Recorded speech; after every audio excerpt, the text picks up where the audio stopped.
welcome to the Voice of the Coast. I'm your host, Danika. With me, we have Hailee Thomas, who's the executive director with the Louisiana Shrimp and Petroleum Festival. It is the oldest chartered festival here in Louisiana. And you know, I've been stalking you, girl. So happy that you're here with me. Yes, me too. I'm so excited to be here with you. So let's do the math here, okay? So you actually got hired on in 2019 as the assistant director, and that was under the supervision of Darby Radcliffe, correct? Yes. So now you get the job, and it's like, I'm the executive director in 2020, and boom, here we go with the pandemic. You're like, what am I supposed to do? And now we're here in 2021. The information, the press release was just released the other day, and I'm happy that we were able to put that out to folks, and I can just see so many smiles, and a lot of people are like just relieved that they're able to do something and get out of their homes if they choose to. And we're going to talk about some of the regulations, and we'll talk about all those different things and safeguarding folks who decide to venture out to the festival. But I want to ask you, how do you feel? Because this is really your first time as director of an actual festival. Yes, it is. It's a beautiful thing. I am so excited for these opportunities that are coming up to get to celebrate this festival. It is so important to me. It's so special to me. And you know, as unfortunate as COVID was, I really think it's instilled in us just this reminder that what we have is so special. And so I think it's going to be just this great rebirth for our festival moving forward. Are you nervous? You know, I think sometimes I get nervous just because it seems like such a big feat. You know, it's my first official festival, and I have to kind of come off of the wings of not having one at all last year. But I have such an incredible board behind me.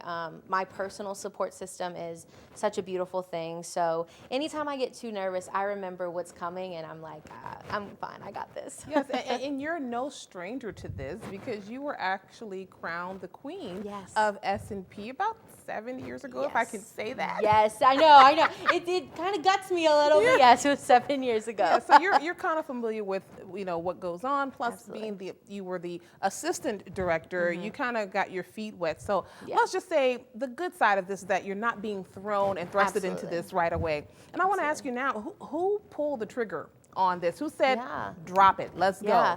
I think we all kind of were waiting on it. The board of directors was, you know, as soon as we canceled the last one, everyone was ready to say, what's happening with the next? What's happening with the next? And really, when the governor announced that we were moving into phase 3 and fairs and festivals were kind of getting to operate and these things were kind of happening, we all agreed it was kind of, you know, a complete board decision. We're going to move forward. We don't necessarily know what every single piece looks like, but we're moving forward. We know enough that we can do this and we can do this good. So when you mentioned the board, did you get unanimous support, or was maybe, you don't have to mention any names, but did you have any feedback on folks who say, I'm not ready or we're not ready? I think as soon as we canceled the last one, the board was going to unanimously decide to move forward with the next, so long as it was safe. I think if it really posed a huge threat to the community, we would have probably seen a little more opposition, but everyone felt pretty comfortable moving forward, you know, given these guidelines and kind of abiding by them, that we could have something that was great but also safe. Right. So let's talk about the safeguards. Because you were getting phone calls last year from vendors saying, we'll come, we're ready, we're going to do our own safeguards. They were willing to put up plexiglass. Yes, they were. They're just like, yes, let's go forward. So even though we're a year later, COVID is still around, and folks are taking vaccines, and some aren't. Right.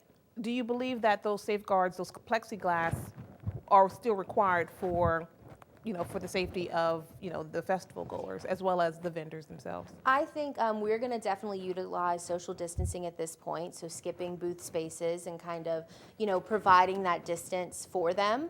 From there, you know, if there is a rule of any kind that we have to have those things, we will absolutely abide by them. And we encourage vendors, if they would feel more comfortable to operate that way, by all means, go ahead and do it. We want them to feel safe just as much as we want to keep everyone safe. So we're going to be sure to, again, follow any rules that are in front of us. We're not going to skip over them. But I don't know if it will be a requirement or will not be. I think that's going to kind of depend on where we're at in August, September when we kind of jump into the festival. And typically, I mean, this is kind of a huge undertaking, so preparations have to start now. Yes, absolutely. Oh, yes, and as much, and that's I think where we're kind of, we're making up for these few months that we kind of were in no man's land, as well as trying to, jump forward and figure that out. Yeah. Oh, I definitely want to talk more about what your schedule looks like on a day-to-day basis because, again, yes, it's almost April, right? It is, We're kissing April right now, and it's like, what are we going to do? What's next? Yeah. Pretty much. I mean, the word went out; it's spreading like wildfire. Yes. So let's come on back. We'll talk more about your schedule, your day-to-day, right here on the Voice of the Coast.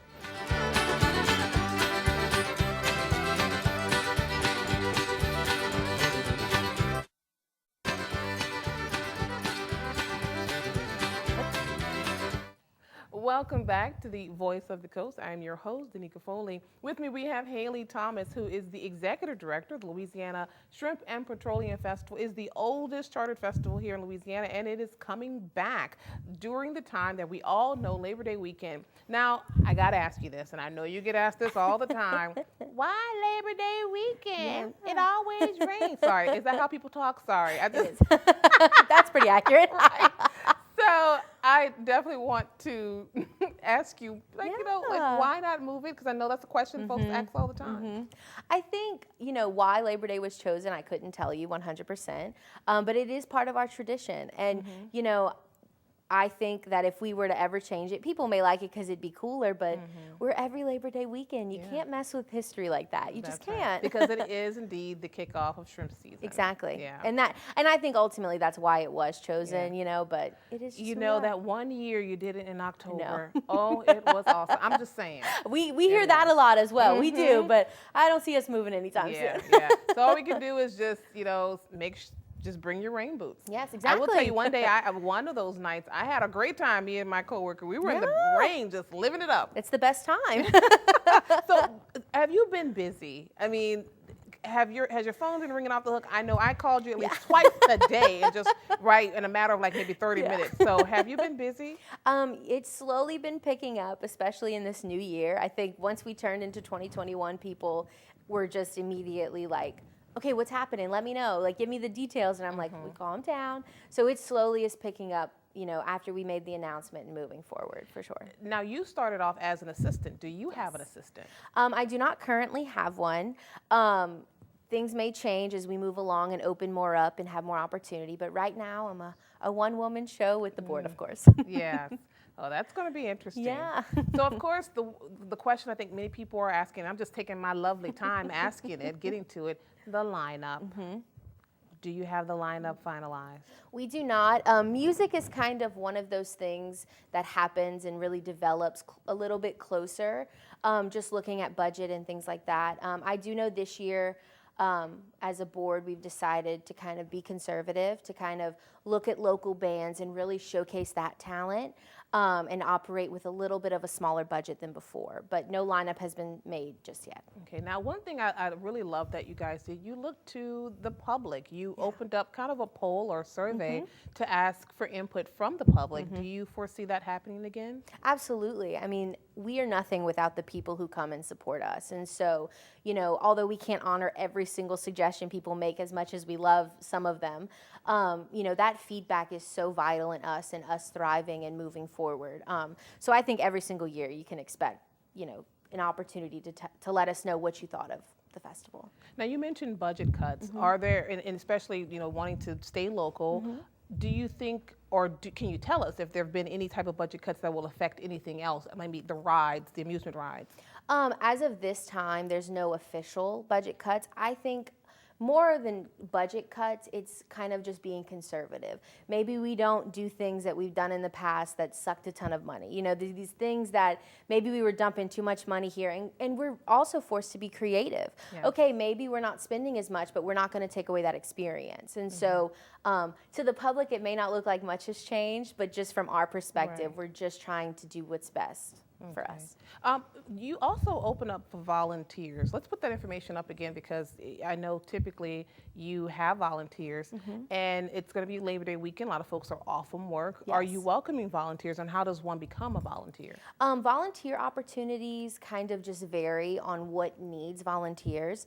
So I can't say we need 18 volunteers for this or 20 for this, but just contact the office, contact me, and either I will tell you something or give you, your information to someone who will be able to use you and utilize those volunteers. Because you do have to have some sort of clearance in order to be a volunteer. Absolutely, and we are what we are because of those volunteers. So. Okay, so 86 years. We missed that 85th one, but give it about 4 more years and we're right at 90. Exactly, yeah. All right, well, we're going to take another break, but come on back right here on the Voice of the Coast on KWBJ. And as always, make sure to subscribe to us. We're on Facebook, KWBJ TV 22, but also we're on YouTube, KWBJ Live.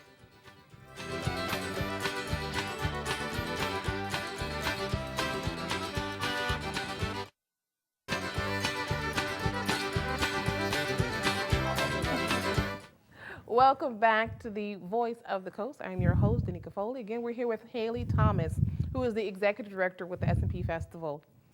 We're talking about the lineup. We don't know. That's all we know. We don't know, but we're going to try to stick with more local. So we do have that. Yeah. Well, when it comes to music, we love to dance. Yeah. So as it stands right now, no dancing or a little dancing, or you dance over there and I'll dance over here. Have you addressed the dancing policy? We were actually at the double the floor. That's what you need to do. We double the floor for dancing, because it can get a little tight on that dance floor. We were at the association. They called it aerobics to music, so that's how we got around that. Are you serious? Aerobics to music. It worked. But I think that's going to be one of those things. We hope resolves itself, but that kind of trickles down from higher than us, then we kind of have control over. So if it's still in place, we'll abide by it. I think the hope, though, is that it isn't. That Girl, we will when they get them drinks in them. I know. I know. So hopefully we don't have to jump that hurdle, but we will when we get to it.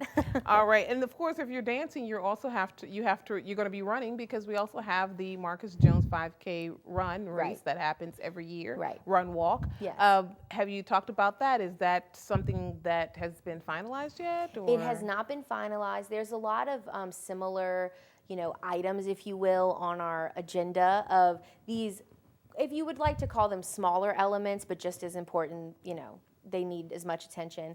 But I think our plan of attack right now is knock out all these big ticket items, these applications that need to be in and things like that. And then we'll kind of focus in and really figure out what to do with those other things, because ultimately we want them to go on. We want them to happen. But how and what's that going to look like?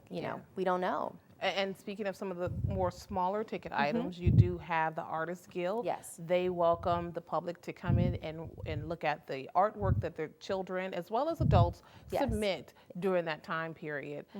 And I think with that, you can just kind of limit how many people are visiting at one time. Right. But then, of course, you also have the Gospel Tent, which is now usually held at Shannon Elementary. But you have enough space, I think, that you can still social distance if necessary. Yes, and things like that. We're trying to just be creative. Maybe it won't look like it has in the past, but all of these are parts of our festival, and we don't want to just let them go for no reason. So we're going to just have to be creative in how we execute them.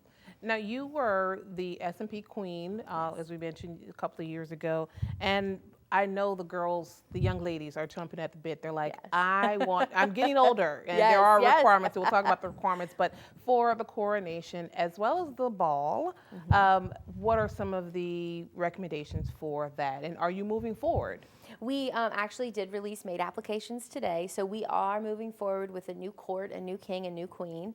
As far as the regulations and kind of our approach to it, again, waiting to see, what, again, with that dancing, can we dance? Are we going to have, the big event that we used to have? Are we going to kind of get creative with that? And I think a lot of that is going to depend on what capacities look like, what we're allowed to do, what the budget allows.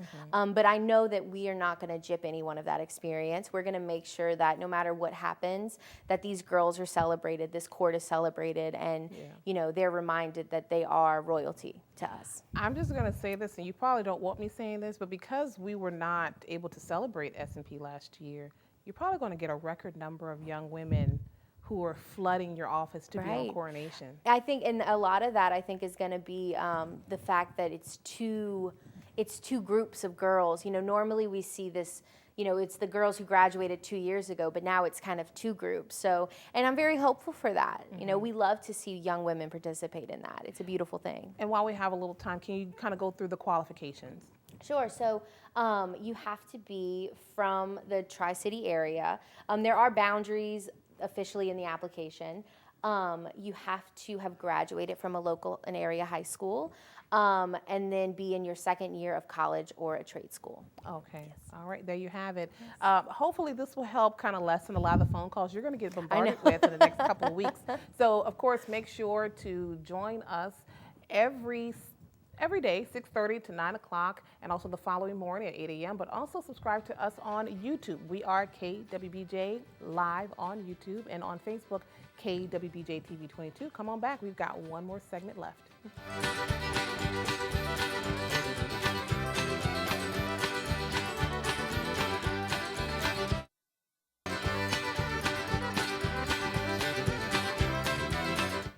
Welcome back to the Voice of the Coast. It is my pleasure to have Hailee Thomas, who is the Executive Director with the Louisiana Shrimp and Petroleum Festival. So happy to have you here with us, because I think I'm the first one to snag you, right? Since the press release went out? Oh, yes, definitely since the press release. Yeah, you better say it, girl, because, I'm on it. I know. And look, I've been trying to get her for 2 years to come in. So now, look, we have something to talk about, because last year it was canceled. Exactly. So, in addition, there's so much that goes on that Labor Day weekend. We have Blessing of the Fleet, and that's usually kind of also a draw for the community. Have you gotten many vessel operators to say, I'm ready? I mean, what's the response from that community? They were ready last year. Yeah. I think that's one that we really thought could maybe have even happened in 2020, but things kind of weren't as advanced as they are now. But since it's all outdoor, it's really easy to kind of monitor that. So I think they're ready to rock and roll. Yeah. And also, I think last year was also an election year, and you would have had a lot more people in the parade. Yes. In addition to the Blessing of the Fleet. Right. So there's no election going on this year. Do you think you'll be able to recoup? I think we will. I think we're getting creative just around, across the board. We definitely thought of that, though. After the festival passed, you were like, oh, an election year. That's our money maker. Yeah, but right. It's all good. And then you have the mass in the park. I know there are, obviously rules for everything. Now, granted, people say you're outside, but it brings a big crowd. So are you going to also adhere to, the social distancing? Absolutely. You haven't had any drawback from that. Right. Absolutely. And I mean, normal churches, at least the ones I go to, are able to operate right now. So kind of sticking with those guidelines, as well as being outdoors but still keeping safe. Yeah, because there are at this point, no real outdoor capacity? Not really. Okay, restrictions? As far as I know, there is, as far as operating a festival, when you go through the fire marshal's office, but for mass in particular, I mean, people were doing that during quarantine. That's true. Okay. And so we've talked about pretty much the business community, but what about the public? I can only speak for myself and a few people that I've talked to. What has been the response? I mean, because we are still in a pandemic. Absolutely. We are still wearing masks. Absolutely. And a lot of folks still have not really ventured out to be with their loved ones. What has been the response from the public? It has been overwhelmingly positive in a way that, we didn't really get a ton of negative feedback with the cancellation. People understood why we made that call, and we stand by that call, of course. But it coming back is just sort of like this breath of fresh air that things are kind of on track to get back to some form of normalcy. What that looks like, we don't know. But, it's going to be such a blessing to us in our area. And I'm just excited as them. We all are. Yeah. So, again, here's the number if you have any questions. So, Hailee, you're probably going to get bombarded, but you're kind of used to it. I am. Our number is 985-385-0703. Also, you can hit her up through email info@shrimpandpetroleum.org. And also, you're on Facebook as well. Yes. So it is the Louisiana Shrimp Petroleum Festival on Yes. Facebook. Yes. I guess my last, or one of the last couple of questions we have is, because of everything is surrounding COVID. You still have people who live in these communities where the festival takes place. What about those residents? Have they said, I don't want all these people in my neighborhood right now? Or no one has said anything yet. You know, definitely if those are concerns, voice them to us. But I think it's kind of one of those things, no one should be disrupting you at your home. You know, and if they are, that's a bigger issue. Oh yeah, that's, you know, that's beyond the Petroleum Festival, yeah. But I think, you know, a lot of people who are around the area miss it as well. Okay. You know, they want it back. Yeah. They understand. If they feel like it's too big of a risk, then like everyone, we encourage you not to participate. You know, if it's going to hinder your safety. Right. But we don't really see that as an issue with that. So pretty much overall, they're just ready. They're happy. Absolutely. That's what you've received from the public. Absolutely. All right, we're coming back Labor Day weekend. Yes, we are. Everything's going to look normal. The Ferris wheel will be back. It's going to be beautiful. All right. Thank you so much. As always, I got you. I was the first one to get you in here. Yes. But we definitely want to have a follow-up with you when you finalize that lineup. So thank you very much for tuning in to KWBJ's The Voice of the Coast with yours truly. Again, make sure to subscribe to us on Facebook. We are KWBJ TV 22 and also on YouTube, KWBJ Live. You guys take care.